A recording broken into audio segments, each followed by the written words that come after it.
네, 반갑습니다. 부동산 전망하는 남자 골든마우스 인사드립니다. 추석 명절 앞두고 지인들이나 아시는 분들을 만나다 보면 저한테 부동산 문제에 대해서 이야기도 많이 하고 질문들도 많이 하고 이야기를 많이 나누는데요.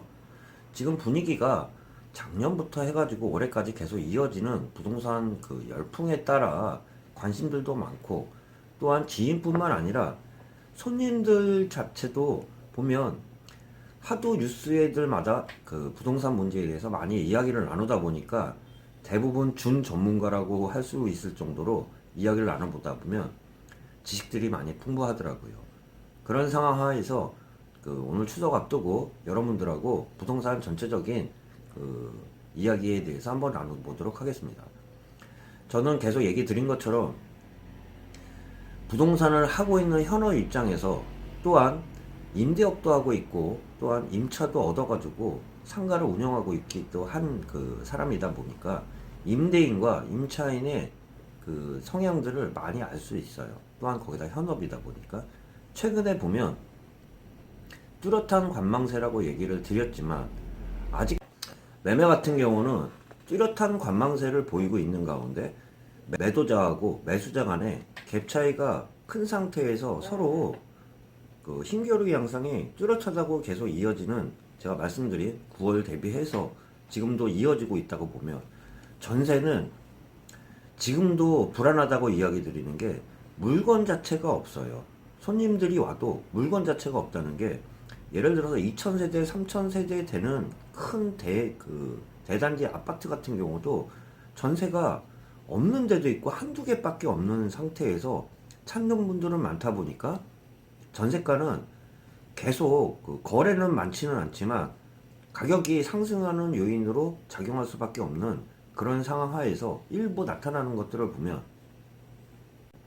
제가 요새 손님들 같은 경우도 굉장히 그 지식들이 풍부하다고 했잖아요.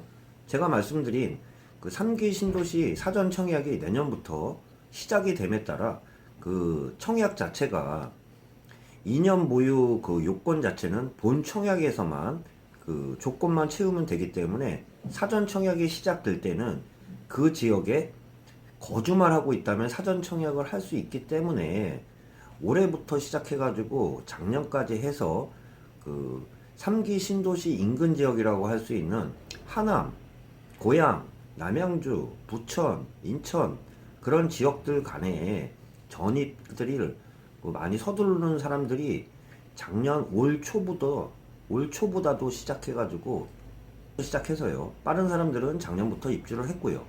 올 초부터 시작해서 가을 수요에 따라 더욱 그 입주 수요가, 그 전입 신고 수요가 많은 상태에서 전세 물건이 없다 보니까, 제가 그 얘기 드리는 게, 매매는 관망세가 뚜렷하지만 전세는 없어서 못 논다고 얘기 드리잖아요. 대표적인 부동산 중에 아파트라고 할 수 있는데, 요새는 아파트가 실거주 요건도 많고 양도세 부담이 많다 보니까 그 큰 대단지 2000세대 이상, 1000세대 이상 되는 그런 단지 내에서도 한계가 없는 경우들이 많아요. 그러다 보니까 전세 가격은 올라갈 수밖에 없어요. 그런 상태에서도 보면 그 매매가는 최근에 그 눈치 보기 양상이 뚜렷하다 보니까, 매매는 정체되어 있는 상태에서 전세가만 올라가다 보니까 갭 차이가 줄어들면서 그런 얘기들을 많이 드리는 거예요. 그래서 그 역전세가 아니라고 해가지고 일부 깡통 전세가 나오는 지역들이 있다고 뉴스에서도 나와요. 무슨 말이냐면, 전세가가 매매가보다 더 비싼 지역이 일부 나오는 지역이 있어요. 그런 지역들은 아파트가 아니라 다세대가 대부분이면서, 그리고 또한 아파트일 경우에도 그 매매가 대비 90% 이상 육박하면서 전세가율이 굉장히 많이 오르는 지역들이 있어요. 그런 지역들은 전세가는 올라가는데 매매가가 정체되다 보니까 갭이 줄어들었다고 할 수 있는데요. 그 수요 자체는 지금 현재 매매 시장의 영향이라고 볼 수 있습니다. 또한 임대차 시장의 특별한 그 임대차 3법의 영향에 따라, 전체적인 양상에 따라 전세 시장은 지금 아직도 혼란하다고 할 수 있는데요. 현업 입장에서 마지막으로 얘기 드려보면, 소개시켜드릴 물건 자체가 없다 보니까 아파트뿐만 아니라 아파트 대체 수요라고 할 수 있는 다가구 주택, 단독주택, 오피스텔 같은 경우는 전세가 원래 없잖아요. 물건 자체가 오피스텔 같은 경우는 대부분 월세가 많지 전세가 없는 상태에서 대체 수요라고 할 수 있는 단독이나 다세대 경우도 씨가 말랐다고 볼 수 있어요. 그런 상태에서 전세는 전세 가격 자체는 아파트가 급등을 한 상태에서 전세 가격이 단독이나 다세대나 다가구 같은 경우도 전세가가 회복하고 있는 상태에서도 물건이 없는 상황이다 보니까 전세 시장은 계속 혼란스러운 시장이라고 볼 수 있으면서 또한 매매는 그 양상을 보면 혼란스러운 상황이면서 지역들마다 지금은 다시 또 그 서울 지역의 그 선도 지역이라고 할 수 있는 강남 지역의 그 집 가격 변동률을 보면 다시 보합을 이루고 있는 상태에서 9월 가격들을 보면 변동률이 거의 없으면서 눈치 보기 양상이 굉장히 뚜렷한 상황이에요. 이 말은 오르기도 쉽지 않아요. 지금 상황이.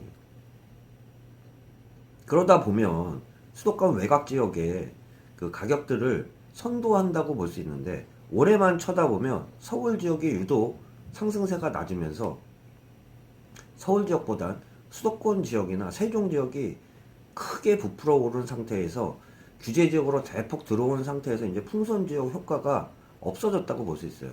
그러한 가운데 약세를 나타내는 지역들도 있으면서 지금 다시 회복세를 완만하게 하는 수도권 지역도 있는 반면 선도 지역이라고 할 수 있는 서울 지역의 그 강남 지역과 적인 인기 지역이라고 할 수 있는 마형성 아파트가 가격이 다시 정체가 되는 가운데 눈치 보기 양상이 뚜렷한 상태에서 수도권 지역에 부풀어졌던 지역들도 풍선들도 일부 꺼지면서 아직까지 그 상승을 못하는 지역과 또한 하락으로 전환한 지역도 생기면서 그 전에 정체되었던 지역들 같은 경우도 일부 많이 상승을 한 지역들도 많더라고요. 이렇게 얘기 드려보면 그 이 양상 자체는 추석 이후까지 이어진다고 할 수 있으면서 일부 이야기 조금만 드려보면 지금 아무리 추세들을 변동률을 봐도 매매가 시장보다는 전세가 시장이 계속 불안한 가운데 이러한 시장 자체는 사전 청약과 더불어 내년 올 그 하반기까지는 매매 시장의 이런 추세는 계속 이어질 수밖에 없다고 얘기 드리면서 지금은 뚜렷한 관망세, 매매는 뚜렷한 관망세, 전세 시장은 아직까지도 많이 불안한 시장이라는 이야기 좀 드려보면서 오늘 영상 마치도록 하겠습니다. 남은 시간 편안한 시간 되시길 바라면서 다시 찾아뵙고 인사드리도록 하겠습니다. 골든마우스였습니다.